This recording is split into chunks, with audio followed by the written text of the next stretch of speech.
ঈদের ছুটিতে ভিড় লেগে আছে রাজধানীর হাসপাতালগুলোতে, তাই ছুটি নেই অনেক চিকিৎসকের। সবাই যখন পরিবার পরিজন নিয়ে ঈদ উদযাপন করছেন, তখন চিকিৎসকরা ব্যস্ত রোগীদের সেবা দিতে। রাজধানীর ঢাকা রাজপথ ফাঁকা হলেও যানবাহন নিয়ন্ত্রণে সিগন্যালে দায়িত্ব পালন করছেন ট্রাফিক সদস্যরা। জনগণের নিরাপত্তা নিশ্চিত করার মাঝেই ঈদের আনন্দ খুঁজে পান বলে জানান এই ট্রাফিক সার্জেন্ট।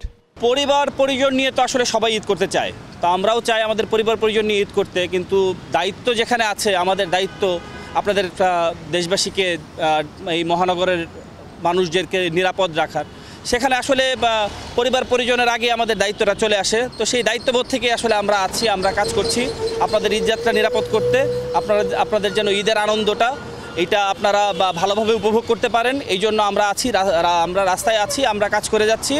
আপনাদের আনন্দে আমাদের আনন্দ।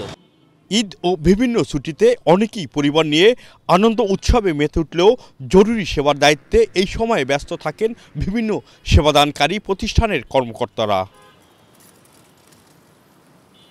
সাইফুল ইসলাম নয়ন, এশিয়ান টেলিভিশন, ঢাকা।